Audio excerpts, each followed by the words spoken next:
belt yourself in, and as my grandmother might say, hang on tight to your bloomers because you're in for a wild ride. Please welcome Campbell McGrath to the stage. Thank you, Nickole. Jeez Louise, that was very, very special and over the top, but I guess that was fitting, given what you claim I'm going to be doing here. It's not going to be as exciting as Nickole led on. I just want you to know that right up front. Let me, like everybody else, thank Miles and Mimi, Susan, Jennifer, Marcy, Superwoman Calabretta, Canciobello, everybody involved with the festival. It's a wonderful event that we all know that now at the end of the week.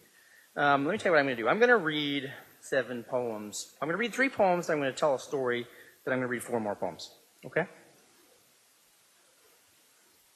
And I do, as Nickole said, I have a new book coming out, Nouns and Verbs, which is finally a new and collected poems, so that all those disparate books that don't resemble each other very much can kind of have a place where maybe you can get a sense of what, in some degree, in a larger sense, I've been going on about. It has new poems at the beginning as well, and so I'm going to read 3 of these new poems to start us off.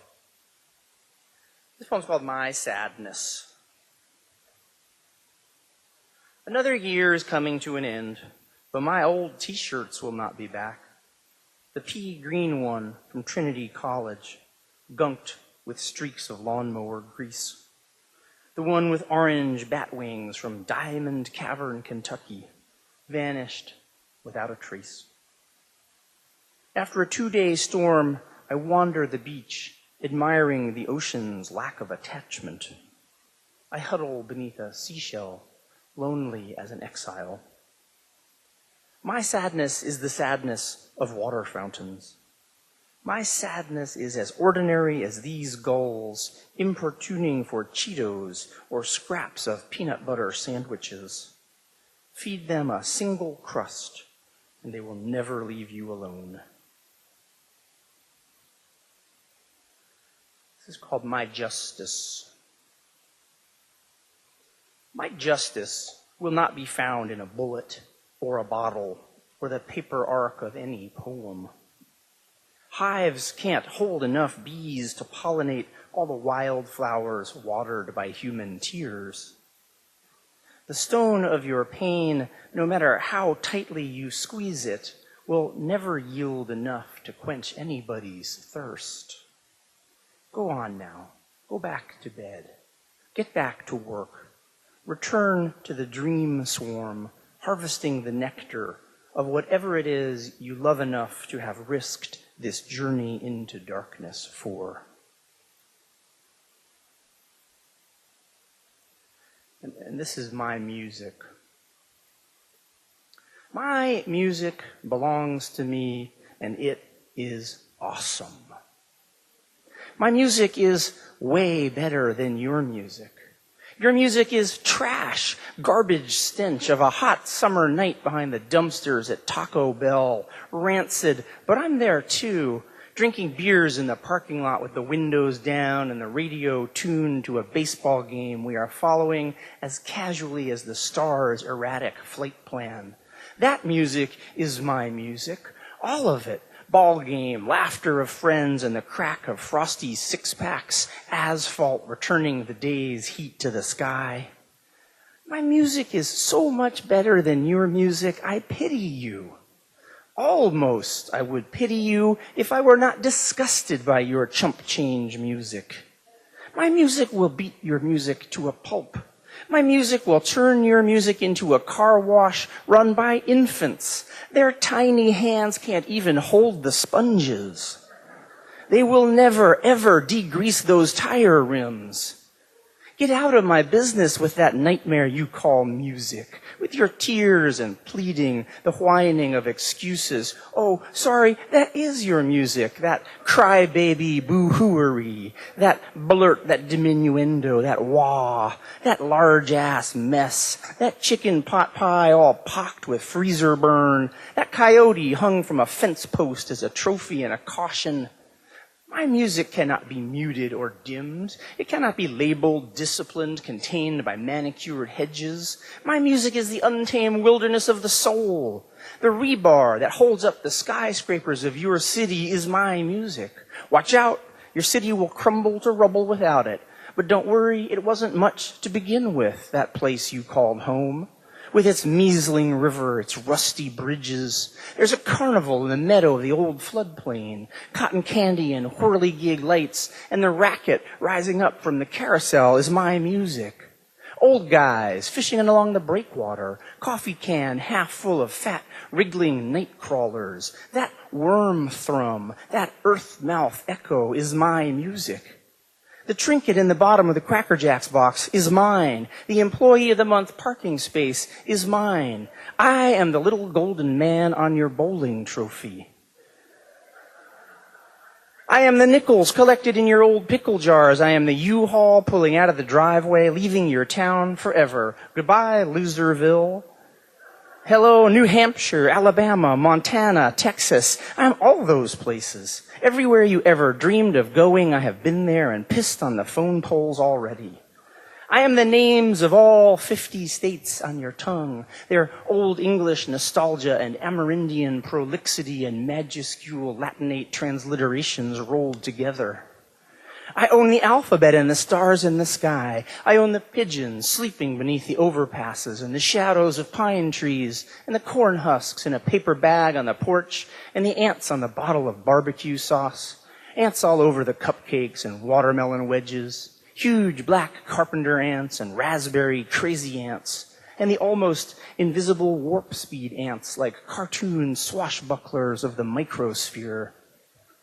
The footfall of the ants is my music, oh yes, cacophonous, euphonious, that tumult, that mad march, louder than circus elephants, and softer than flowers opening, gentler than apple blossoms descending into creek water, petals falling, 1, 2, 3, 4. Thank you.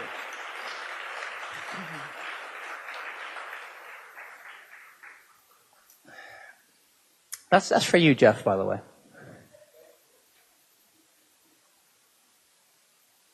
So the story I want to tell is about the last time I was here at the festival as a workshop leader, which was 4 or 5 years ago.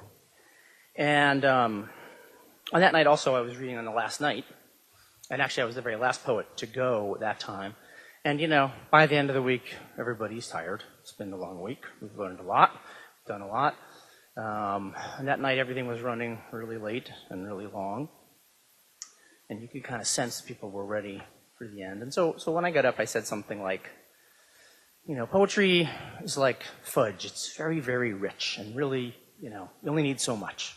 And so I'm just going to read a couple poems and get out of here. So I read like 3 poems and said thank you, and I came down. I came down to the lobby or into the stage here. I saw Tom Lux, you know, with his jacket on and his blue jeans, and he was coming at me with a great purpose from across the room, and I was very scared. I said, "Uh-oh, I think maybe Tom is mad at me because, you know, maybe he felt like I was being." Was kind of cutting myself short, or I wasn't delivering my maximum to the festival or something. And he came over to me and he gave me a huge bear hug. And he said in my ear, "You are such a fucking pro."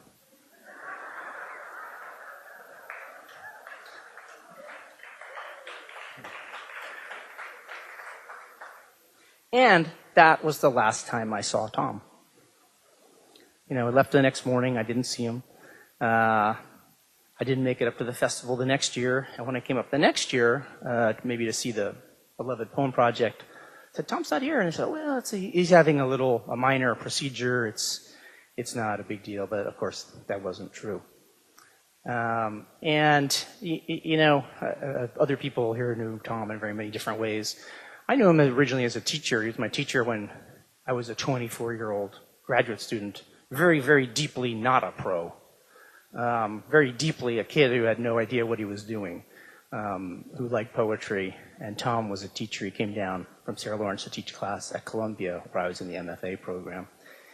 And, I kept just an acquaintance of various sorts, and it moved a little bit over time from teacher, student to friends, peers. But it wasn't until that night that I got a kind of benediction from Tom that told me, the kind of transitions that kind of unwittingly I had been going through in my life. And it was an extraordinary thing that at the time seemed like only the first step of whatever came next. And in fact, it was the very last moment we shared. And it's something that, I have truly begun now to treasure and will carry with me. So just wanted to say that. Thank you.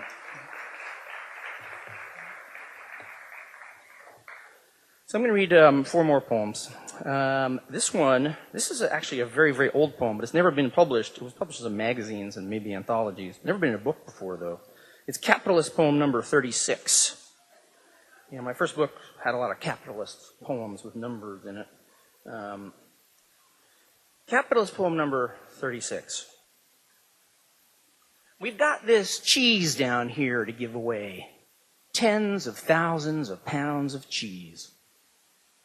We're trying to establish procedures and specifications, rules to discourage speculation and hoarding, guidelines to foster the proper use of this extraordinary resource. What we need is a system. I mean it. Not one damn piece of cheese leaves here until we get this thing figured out.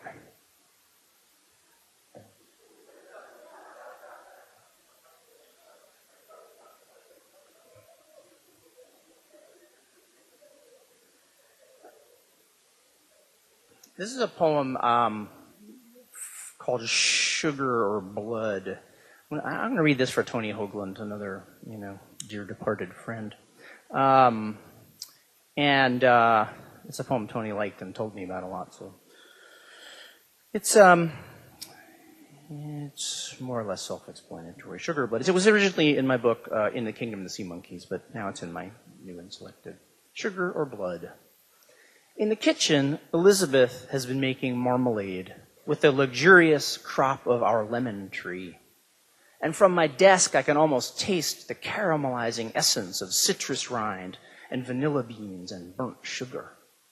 And I can hear the piano concerto by Mozart she is listening to, which sounds like a pavilion constructed from lemon-tinted panes of sugar glass. And the Zairian music I'm listening to is like a tessellated and betasseled tapestry thrown upon the floor of a nomad's tent. And the sands of the Sahara continue their migration into the time-worn grasslands of the Sahel, and the Virunga volcanoes comprise a fog-shouldered heaven to the last families of mountain gorillas awaking before dawn. Shy, Herculean versions of ourselves, brothers from a simpler dream, luminous and transient as meteors. There will come no more into this world when we have killed the last of them. So many spools of golden sorrow to unwind, so much pathos to weave upon a loom of human agency. As if we were not ourselves baboons on the savannah, not jackals, not giraffes in our ungainliness. As if to desire the coat of a jaguar, the fur of a snow leopard, was not a form of worship, as raw ore minted and coined resembles the child's flattering imitation of a mastery it will never equal. Who would not be a great cat in the Amazon or the Hindu Kush? Even the greenish pelt of a river monkey, its iridescent aura, even our 2 human bodies shimmer with the weird atomic eclipse light of life. Talking to myself like this, in a blazon and an emblem, I realize that I have never said plainly most of what I truly believe. I have shied from difficulty and misstated my deepest fears. I have not borne full witness to the suffering in the streets of the cities I love. I have not walked a picket line against the tyranny of greed. I have been wily and evasive, even on behalf of art. I have not praised the movies in tones equal to the rapture I have known there. I cannot remember King Lear. I did not finish Ulysses or even start on Proust. Even now I seek diversion in the candy necklace of delight. Even now I refuse to commit. Even now I would walk among jaguars wearing the skin of a jaguar, as if it were not necessary to declare my allegiance, as if I did not have to choose. Which will it be, sugar or blood?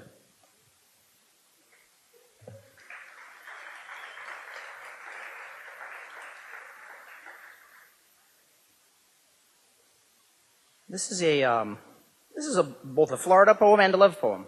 It comes from Florida Poems originally, from my wife Elizabeth. It's kind of a James Wright poem too, frankly. It's called The Zebra Longwing, which is our state butterfly here in Florida. I don't think too many states have a state butterfly, but we do in Florida. And it's the zebra longwing, which is a very beautiful butterfly. And one winter, a colony of them nested in a tree in our yard, which still seems like a miraculous, weird thing that shouldn't ever happen, but did. The zebra longwing. 40 years I've waited, uncomprehending. I guess I was 40 when I wrote this poem. 40 years I've waited, uncomprehending, for these winter nights, when the butterflies fold themselves like paper cranes to sleep in the dangling roots of the orchids boxed and hung from the live oak tree. How many there are? 6, 8, 11. When I mist the spikes and blossoms by moonlight, they stir but do not wake, antennaed and dreaming of passion flower nectar. Never before have they gifted us in like manner. Never before have they stilled their flight in our garden. Wings have borne them away from the silk of the past, as surely as some merciful wind has delivered us to an anchorage of such abundant grace, Elizabeth. All my life I have searched, without knowing it, for this moment. Thank you. Thanks. So I'm going to read just one more poem, because poetry is like fudge. As Nickole mentioned, I'm always writing a lot of books, forward-looking books, and I'm writing several right now. But the big one, the big project book, like my last book before this, which was XX, Poems for the 20th Century, 100 poems, a big, long project. I love writing those kind of books. You buy biographies and history books, and you always have something to read, and you always know what to do in the morning. I get to work back on this project, on this thing. So I'm writing a book now about the Atlantic Ocean, the North Atlantic. I've lived in Miami Beach for 25 years, watching the water get higher and higher, and every high tide bring more and more water into the streets. And I've lived in New York City. I've lived on the Atlantic coast most of my life. And my grandparents all came from Ireland. So it's a book that's kind of about the Atlantic as a historical space, as a connector and a divider between the old world and the new, also about ecology and our times, and about seashells and birds and a whole bunch of things. But this one is about Ireland. And my wife and I spent about 3 months in Ireland last year, and I've been going over a lot. And my mother's side of the family comes from Donegal in the north west of Ireland. And that's where her mother was from. Her mother was actually born in Philadelphia, but then her father died, the grandfather died, and the family back migrated because they had nothing else to do. They went back to Donegal, where the husband's family kind of turned them away, and there was not enough money, there was nothing to do, and a mother and raised 3 young daughters basically as a seamstress, mending clothes and sewing, tatting lace and doing all that stuff with the help of an aunt and the larger family. So this is up there in Donegal. It's called In the Castle of the Stranger. The past, a dust-covered shoebox recovered from my mother's attic, does not open easily. Webs of duct tape, the ladder one must climb into the unfinished attic, hot as a coffin. Going up, the light bulb shatters against my skull and its shadows deepen. But in the end, it yields, and photographs spill across the kitchen table like playing cards. She in her beautiful wedding dress, my father in the crisp uniform of youth. There I am with a cap gun and cowboy hat on Christmas morning some geologic age ago. Further back, deeper, here are the antique black and white images, yellow margined, crimped with age, backed with carefully penciled notes. My grandmother beside the cottage in Donegal. My grandfather, newly arrived in America, on a New York City rooftop with two friends nobody remembers the names of. Donegal, that green archaism. And Manhattan in the 1930s, polyglot dynamo, all that was great about the 20th century fermenting in its democratic casks. And there, in a battered Irish tintype, is my great-grandmother, Margaret Maguire. I've never seen her before. I've never even thought to imagine her. Widowed young, turned away by her husband's people, with 3 daughters to raise and only the needlework to keep them, monogrammed handkerchiefs and lace-edged linen tablecloths. A life beyond my powers of narrative comprehension, ghostly notations I cannot translate from that archaic script. Donegal derives from the Irish Donegal, Dun meaning fort or tower or castle, and Gal meaning foreigner, outlander, stranger, in memory of the conquerors who occupied it. The castle of the stranger, which is another name for the past. Thank you very much.